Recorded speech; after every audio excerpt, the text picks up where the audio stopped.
Expreso mis más sinceras ndabaha condolencias por umurije la cyane partida de kubwo nuestra kuva mu hermana biri kwa mushiki wacu Maxima Gaspar Lete quien terminó sus días ari we yarangije iminsi en este yiwe planeta Tierra, kuri uno mubumbe w'isi en ese cuerpo muri uno terrenal, mubiri wo ku isi el cual y en el cual ella habitó, uwo yarabayemwo y Dios la llamó a descansar imana yamuhamagaye y se kuruhuka encuentra en la sexta dimensión ari mu buringanire bwa gatandatu yigina de las bendiciones imigisha que Dios imana tiene para todo hijo e hija de ifitiye Dios buri mwana wese w'umuhungu n'umukobwa en w'imana él. uwuyizera. En el Evangelio según San Juan, Mu butumwa bwiza bwa Yohana en el capítulo 14, mu gice verso ca 14 umurongo 1 en adelante, wa mbere ukabandanya, Jesús Yesu dijo unas palabras muy importantes yavuze amajambo akomeye en cyane las cuales muestra el futuro ariyo yerekana kazoza los hijos de Dios k'abana cuando b'Imana terminan sus días igihe barangije iminsi yabo kuri uno mubumbe w'isi naho baja hariho. Dice Aravuga capítulo 14 del igice ca Evangelio según San 14 Juan: ubutumwa bwiza bwa no se Yohana, turbe vuestro corazón, ntimuhagarike imitima yanyu, creed en Dios, mwizere Imana creed también en mí. nanje En la munyizere. casa de mi Padre Muhira kwa data muchas moradas hay. hari amazu menshi, Si así no fuera, yo os lo iyo hubiera abatariho dicho. mba Voy ndabibabwiye, pues a preparar lugar ngiye para kubategurira vosotros. hanyu, Y si me fuere y os prepararé lugar, kandi ko ngiye kubategurira hanyu nzogaruka y os tomaré a mí mismo, kubajana para iwanje que ngo donde aho yo ndi estoy, namwe vosotros también abe estéis. ariho muba. Vean, Murabe él allí nos muestra we ngaha aratwereka que preparó lugar yateguye para ikibanza todo aquel agitegurira uwo que cree en wese Dios y yizera Imana creyera en él. kandi nawe nyene akamwizera. Y esas moradas son las teofanías. Kandi izo nzu ni Ahora, teofaniya. Rero En su primera venida, mu él kuza kwiwe kwa fue mbere a preparar lugar ubwo yagiye gutegura ikibanza para aquellos que agitegurira terminaran sus días en este planeta Tierra abo barangiza y iminsi yabo fueran ngaha ku a la mumbe sexta w'isi dimensión a descansar. bakaja mu buringanire bwa Un lugar gatandatu preparado por él kuruhuka. en Ikibanza su we primera yateguye venida. mu kuza kwiwe kwa mbere. Y en su segunda Mu venida, kuza kwiwe kwa kabiri naho él prepararía we cuerpos eternos y glorificados. yere gutegura imibiri ihoraho O sea ihawe que ubwiza. cada escogido Ni ukuvuga de Dios, yuko muri buri watoranijwe Él n'Imana estaría preparando morada yere para kuba esas teofanías, ariko ategurira inzu y así izo teofaniya, ellos poder nuko entrar bityo nazo a zishobore kwinjira esos escogidos de Dios, muri abo batoranijwe n'Imana, poder entonces nuko ese escogido ser uwo transformado. yatoranijwe ashobore O sea que la guhindurwa. primera venida de Ni ukuvuga Cristo yuko ukuza kwa es mbere una kwa obra Kristo de creación. ni igikorwa c'ukurema En su obra de redención mu gikorwa ciwe c'ubucunguzi. Kuvuga también fue para vyongeye kandi llevar a cabo la obra kwari de kugira crear ngo akore igikorwa c'ukurema, kurema teofanías. teofaniya. Y en la segunda venida del Mu Señor kuza es kwa una kabiri obra k'umwami de naho creación ni también, igikorwa naho nyene porque c'ukurema, va a crear kuko cuerpos azorema imibiri eternos y ihoraho glorificados. kandi ihawe ubwiza. En la sexta dimensión, Mu buringanire bwa gatandatu en varias ocasiones, mu ncuro nyinshi el hermano Branham los mwene data visitaba, Branham yarabagendera, y kandi él allí, we ngaho en las ocasiones que él fue, mu ncuro yabagendeye nos dio detalles yaratubwiye amakuru de cómo era ese y'ingene lugar. ico kibanza cari kimeze, Y era un lugar del kandi ni cual ikibanza primero él no quería salir de allí, ubwa mbere we ntiyashaka kuvayo porque kuko era un lugar de cari ikibanza c'amahoro, felicidad, umunezero, de amor, urukundo, de perfección. ugutungana. Y en el libro de citas, Mu gitabo c'imirongo vamos a ver aquí en la página reka turabe ngaha ku rupapuro 131 rw'131 del párrafo 1165, umurongo wa 1165. aravuga ngo nariko ndiyumvira mw'iri joro amaboko abiri mu majana asigaye igihe twari ko turaririmba iryo ndirimbo turi mw'itabira nakuro dukakoranirije hamwe amaboko hashemagizwe umugozi ukoraniriza hamwe nahambye benshi ngaha hejuru ngaha mu kaburi bararindiriye nzobabona iyindi ncuro nama ndababona rimwe rimwe igihe ngiye mwiyerekwa igihe ndabye hirya y'igitwikirizo bari hariya yandika ngo Mwene Branham yarababona rimwe rimwe muri paradizo mu buringanire bwa gatandatu bararindiriye rero murabe ivyo we yabona ihige gitwikirizo cari kibanza kirimwo abo baruhutse nyuma yo kurangiza iminsi yabo ngaha ku mumbe w'isi. Rero nimba Mwene Branham Imana yaramwemereye kubabona rimwe na rimwe, hazogera igihe ubwo abatoranijwe n'Imana bazoshobora kugira uburenganzira kubwo buringanire, babone abari hariya barindiriye ukugaruka kwabo, kuko izuka murabe namwe biravuga yuko rizoba mu gihe c'ugushitswa kw'iyerekwa ry'ihema. Papuro wa 12 umurongo wa 96 yaravuze ngo akenshi biba vyanditswe hagati y'imirongo, igihe tuzoronka ihema ryacu rinini tukalishinga ahantu runaka, nuko tuzofata umwanya rero kugira ngo tuvuge kuri bino bintu biri hagati y'imirongo, mwihweze izuka hamwe n'ibintu ingene bizogenda birabera ngaho, kuvuga ngo ibintu byose bizoba biriko biraba mu gushitswa kw'iyerekwa ry'ihema, kandi kimwe mu ivyo bintu azoba ari izuka. Yandika ngo mw'ihema bingana izuka. Ni hehe hazobera izuka? Ni mu gihe co gushitswa kw'iyerekwa ry'ihema. Rero Mwene Branham imwe mu ncuro yagiye mu buringanire bwa gatandatu yarabivuze mu gitabo cimatanijwe, aratubwira muri ku rupapuro rw'amajana 319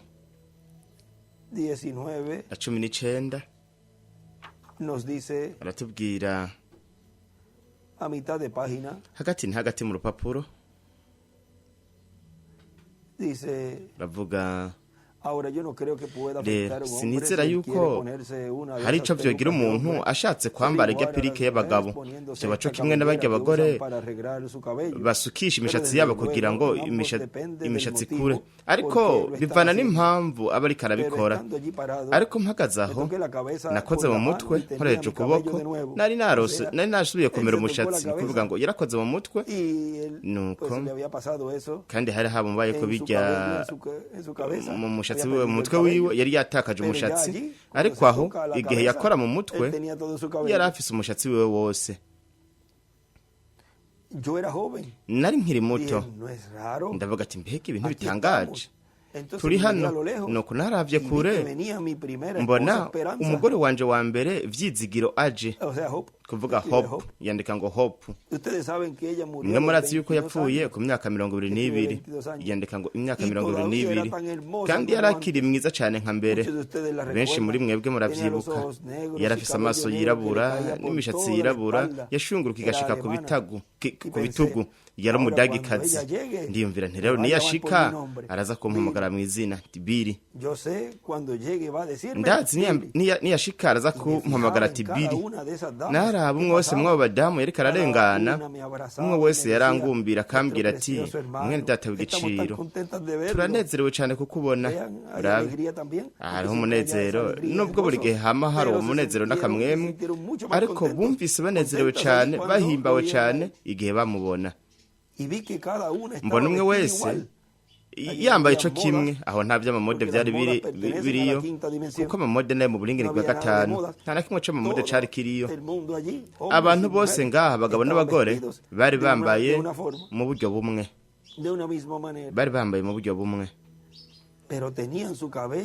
ariko bari bafise imishatsi y'amabara atandukanye, bamwe bafise imishatsi yirabura, abandi y'agahama, abandi bafise imishatsi, bose bariko bararengana kandi rwarugwaruka. Nuko igihe yashikana kuvuga hop, ndiyumvira nterekana umva icaza kumbwira, arandaba arambwira ati mwene data w'igiciro, arangumbira hanyuma caragenda, haza uwundi arangumbira.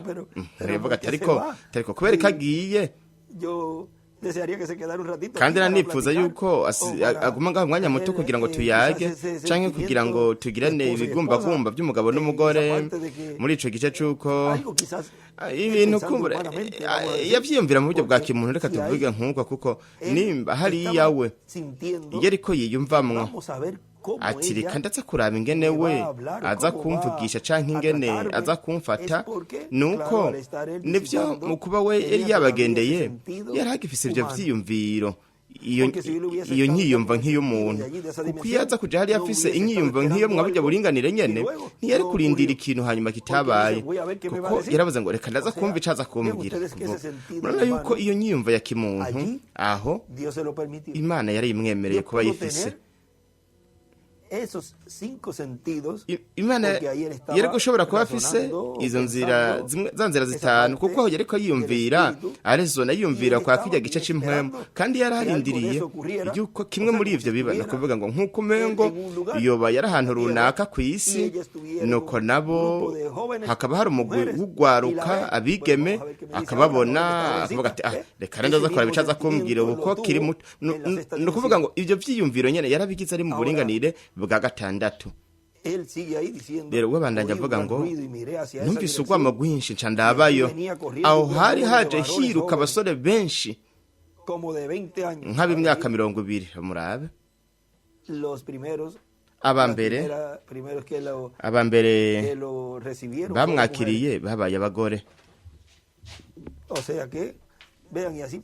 Ni kuvuga ko uko niko vyabaye no mu gihe cizuka kuza kwa mbere k'umwami.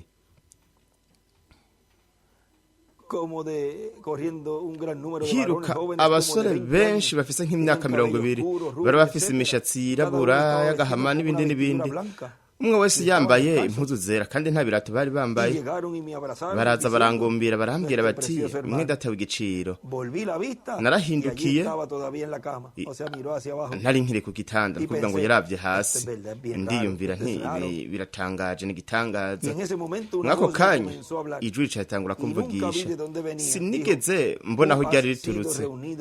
Ati we wakoraniye hamwe n'abantu bawe, hanyuma abagabo bamwe baranduza banshira ahantu hataramutse nk'uko. Ndabibaga nti kubera iki mwakoze ibi? Ati kw'isi wari umurongozi. Ndavuga nti sindabitahuye. Ijwi ryariko riravuga ariko ntabona iryo rituruka, ariko ryari hejuru niho ryariko riramvugishiriza, rirambwira. Ndavuga nti namba napfuye ndashaka kubona Yesu, we yabaye ubuzima bwanje bwose, rero ndashaka kumubona. Ijwi rirambwira riti ntushobora kumubona ubu. Ati ubu ntushobora kumubona, aracari hariya hejuru cane. Muravyumva, aho hari musi y'igicaniro hagati y'ikibanza ca gatandatu n'ikibanza aho umuntu aja. Ntihari mu kibanza c'indwi, ni kuvuga mu buringanire bw'indwi aho Imana iri, hari mu kibanza ca gatandatu. Aho niho bose bariko bararengana, omenga hari amamiliyoni. Sinari bwigire mbona abantu nk'abo, nanje ngaho nahe nicaye. Abo bantu bariko barangumbira banyita ngo mwene data. Icuri ca rirambwira iti wewe wakoraniye hamwe n'abantu bawe nk'uko Yakobo nawe vyagenze. Ndabaza nti aba bose n'abantu banje, aba bose n'Abraham, kuvuga umuryango wo kw'isi. Atoya nabo wahindukirije kuri Kristo. Ndaraba neza, hari umudamu mwiza cane ari we yaje arangumbira, bose basa n'abafise imyaka imwe. Yaraje arangumbira aravuga ati mwene data w'igiciro. Arandaba, ndiyumvira nti umengo no mu marayika cararengana. Nuko ijwi rica rirambaza riti ntiwamumenye? Ndishura ntoya, ntoya sinamumenye. Ati wewe wamuyoboye kuri Kristo igihe yari afise imyaka irenga 90, ati wabuze igituma gufitiye urukundo rwinshi. Ati ujya mwigeme mwiza cyane yarafise imyaka irenga 90. Ati we ubu ntazokongera guhinduka. Cyo gituma ariko arakubwira ngo mwene data bw'igiciro. Uko mushiki wacu Maxima Gaspar nawe nyene namba ntazokongera guhinduka. We niyo yagaruka azogaruka ari mu mubiri ukiri muto uri mu rugero rw'imyaka iri hagati ya 18 na 21. Rero murabikintu ngaho nuko mu marayika yarazi kahise kaburi muntu wese. Ndiyumvira none ibintu byo natinya aba bantu nabukuri nta hantu na hamwe bavuye ntibari barushe kuba bari ngaho. Ndavuga nti kubera ikintu ntashobora kubona Yesu ati umunsi umwe azoza kandi azobanza kuri wewe. Yandika Ibyahishuwe 11 gatatu kuza ku 9. None ninda azoza kuri Revera William Branham kuza kwa kabiri ku mwami igihe hazoba hariko haraba iherezo y'ikematari cyendwi ku isi. Uko mwibuke ko hazoba nka binyene vyaba mu kuza kwa mbere ku mwami. We yagiye muri paradizo nyuma yo kumanuka mu gice c'ikuzimu hariya mu buringanire bwa gatanu, abwira ubutumwa bugingo butari bwarumviye mu gihe ca Nowa, hanyuma acaca muri paradizo. Aho rero yarabakuyeyo arabazana ngaha ku mumbe w'isi. Niko bizoba rero no mu kuza kwa kabiri k'umwami. Kubw'ivyo rero uwo azokwiyereka ubukozi bwa Mose na Eliya igihe hazoshitswa ubwo buvugishwa hariya mu buringanire bwa gatandatu azoba ari mwendata Branham, kuko byarasezeranijwe yuko we buzomwiyereka ubwa mbere. Rero aha bandanya avuga ngo azobanza kuri wewe agucira urubanza, kuko aje nk'umucamanza mu kuza kwe kwa kabiri nk'intare y'umuryango wa Yuda. Kandi mu buringanire bwa gatandatu hazoba hariko haraba urubanza imbere y'izuka muri iyo minsi 3 n'igihimba. Kandi ivyo kw'isi bizoba hazoba habaye urwo rubanza. N'aba bantu nabo warongoye kuri Kristo. Ndavuga none kubwo kuba ndi murongozi nzocigura urubanza atego. Ndavuga nti mbega umurongozi wese azocigura urubanza nkuko nyene atego. Ndabaza nti nande Pawulo we gute? Ati nawe nyene azocigura urubanza nabiwe. Ncaravuga nti no mugwe winjira n'uwanje uzokwinjira, kuko nigishije ijambo nk'iryo yigishije ibateje mu izina Yesu Kristo na jewe. Nigishije mwako kanya amamiliyoni yose acasomerera mu ijwi rimwe. Ati ivyo nivyo twizigiye. Ndiyumvira ntiyonza kubimenya imbere yo kuza hano mbarara hasi abantu kugira ngo baze bona bashobora guhombira ihirwe. Ndiyumvira no acarambira ati umunsi umwe azoza. Murabona yongeye kumusubiramwo nka vya bindi nyene inshuro 2 mu mwanya. Aho yandika Ibyahishuwe 11 gatatu ku 9, kuko umwana w'umuntu azanana n'abamarayika biwe kandi ubwo n'ubukozi bwa Mose na Eliya. Rero hariya ntitunywa ntituryama ntidusinzira, twese tuba tumeze co kimwe. Twese tumeze co kimwe. Mbega ivyo ntibitunganye, ni ibintu birengeye gutungana. Mbega si ibintu vy'indengakamere, ahubwo birenze kuba ivy'indengakamere. Nta majambo tworonka yo kubivugamwo, gusa nitwashika hariya tuzoba dushitse aho twagomba, aho twaterezwa gushika. Ndiyumvira nti none nambe bitunganye, none bizogenda gute hariya hirya naho? Gendeka ngo muringanire bw'indwi kuvuga ngo bizogenda gute hari Imana iba? Aravuga ati Yesu niyo yazaga gucira urubanza yisunze ubukozi bwawe. Rero hano marayika yamubwiye ati Yesu niyo yashika, kandi ngaho yari yanditse ngo Ibyahishuwe 11. Urabona kuko umwana w'umuntu azanana n'abamarayika biwe. Nuko rero tuzogaruka ku isi kugira ngo tuwe mu mibiri ubundi bushasha. Rero sinabwiyumvira ibijanye n'ivyo mbere, ariko ivyo birahuye neza neza n'ivyanditswe. Tuzogaruka ku isi kugira ngo tuwe mu mibiri, kandi aho tuzofungura. Aha ntitufungura nta nubwo turyama, hariya tuzofungura igihe tuzogaruka ku isi. Kuvuga ni ikibanza, hariya ni ikibanza cyo kuruhukiramo. Hariya mw'uyu mwanya ntibariko barakora ngo bakore igihugu na kimwe, kuko kajya gacirere kajya kabaye igihe yafata igitabo kakizengurura kijya gitabo gihesha uburenganzira kakizana ku isi, ibyo byatumye haba agacerere mu ijuru, kuvuga ngo nta gikorane na kimwe kiri mu ijuru. Ndiyumvira ntareka ibi n'igitangaza. Nahora ntinya ibi, kubera iki jewe nahora ntinya gupfa kugira ngo nze muri ibi no gutungana, birengeye gutungana, ibi n'igitangaza. Twari turi neza munsi y'igicaniro, aho twari turi munsi y'igicaniro turindiriye ukuza, turindiriye ko agenda kugira ngo yegeranye imibiri isinziriye mu mukungugu kugira ngo atuzure, kandi yari kuhaca akatuzura nk'uko byabaye igihe Yesu yaca muri paradizo akazana Aburahamu, Isaka n'abandi bari barindiriye izuka rya mbere. Bo binjiye mu gisagara biyereka benshi. Aho iburyo yandika amaje hejuru ngo izuka uyu munsi byo mu isezerano rishasha, nk'uko byabaye kubera bo mu isezerano rya kera.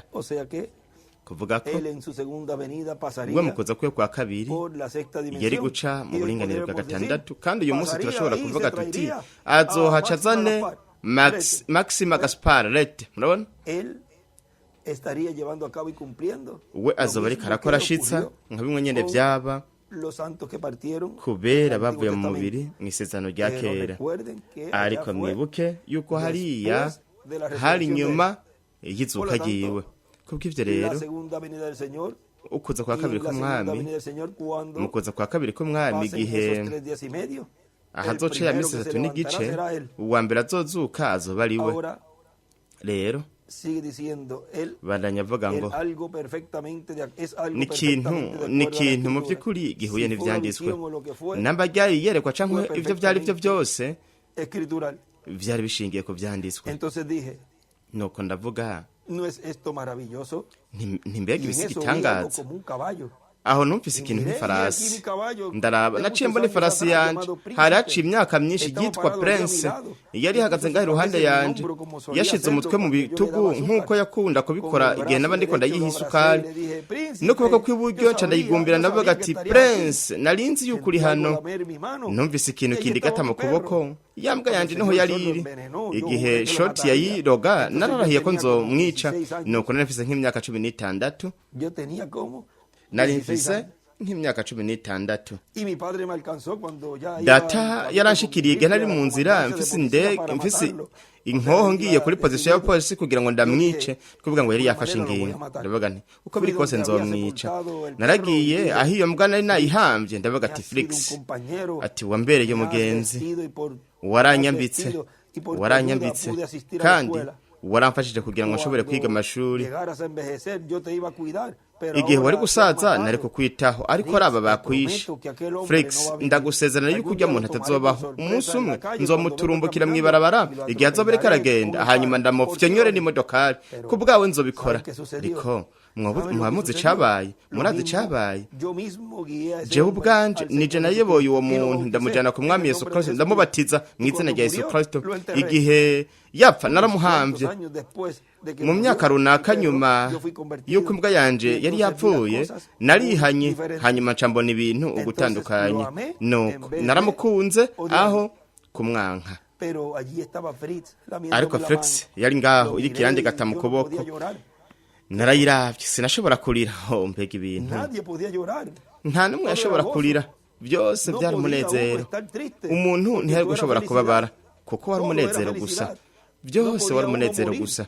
Umuntu ntiyari gushobora gupfa kuko hari huzuye ubuzima. Ariko yamara umubabaro mwinshi nyakite gihe cyo gufyandwa kwa Yakobo, ariko uburengane bwa gatanu buzabwiguruye ngaho ku mumbe w'isi. Urabona aho biravuga yuko urupfu ruzobahunga, kuvuga ngo bazokwipfuza gupfa, urupfu rubahunge. Aha naho byose byari ubuzima gusa. Umuntu ntiyari gushobora gusaza kuko hari huzuye ugwaruka, byari bitunganye. Ndiyumvira nti mbega ibisi gitangaza, hari amamiliyoni. Nanje nari meze nk'uri mu rugo. Nuko mw'uwo mwanya numva ikintu kivuze ngo abantu bose wakunze. Iyo ari ingero y'igikorwa canje, sinkeneye iyindi ngero n'imwe. Ati abantu bose wakunze n'abagukunze bose, imana yarabaguhaye murabe no kugeza no kubitungwa ndavuga ntihashimagizwa umwami niyumvisemo ikintu kidasanzwe mbega ibimbaye ko nibiki nongeye kuraba mbona umubiri wanje ku gitanda uriko uranyiganyiga kuvuga ngo iwe yariko aratahura yuko agiye gusubira inyuma nuko ndavuga ntoya singomba gusubirayo mu by'ukuri ngomba gusubira hariya ntundeke ngusubira hariya ntusubiza hariya ariko ubutumwa bwiza bwatereza kuvugwa mu musegonda umwe naye nasubiye ku gitanda kandi kuvuga murabe ingene hariya umuntu ari hariya ashobora kubona umubiri kandi vyongeye n'ingene ashobora kubona yuko umuntu agiye kwinjira nk'uwo mubiri kuvuga aragira ubwo bumenyi rero twari ko turaraba nk'uko muri ino nkuru yo mu buringanire bwa gatandatu ingene bimeze hariya muri kijya kibanza ahari abavuye mu mubiri muri kino gihe hamwe n'amabuye by'ishengero na kino gihe naho kandi n'ikibanza c'amahoro urukundo n'umunezero kandi hariya bararindiriye yuko we ahaca hanyuma bazane na Maxima Gaspar Rete naho nyene azoba umwe mu bo azocayo hanyuma azane bundi bushasha agarukane kuri uno mubumbe w'isi kuimana we yarari ku ruhande rw'umufasha wiwe ari mwaka gakinga kibimuga rero naramubonye nawe yarambwiye ko yari yipfuza kuba mu gikorane kandi ko kandi Imana yaramwemereye kuba ari ngaho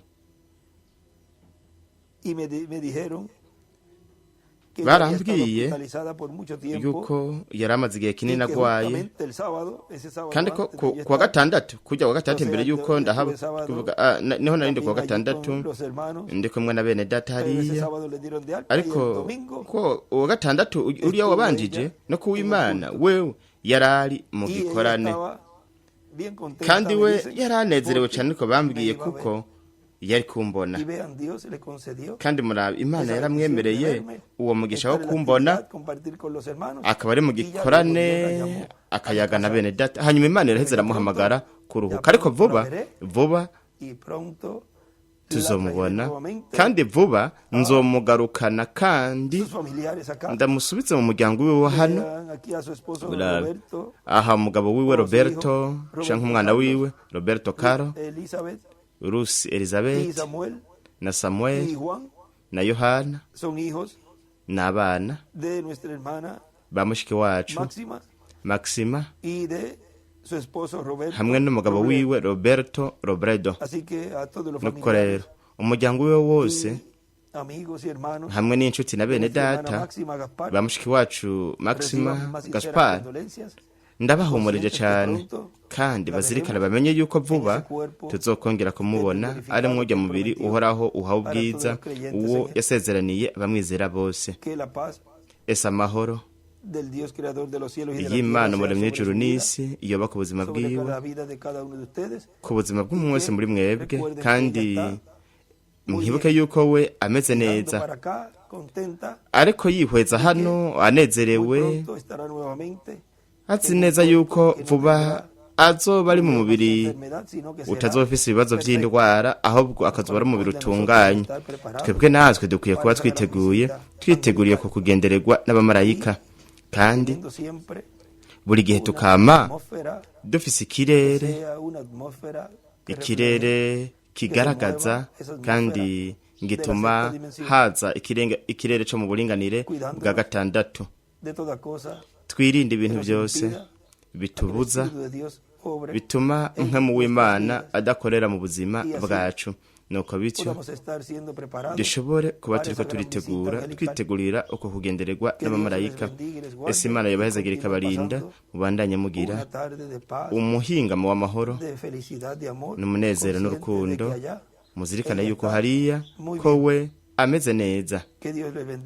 Imana ibazagire barinde mwese.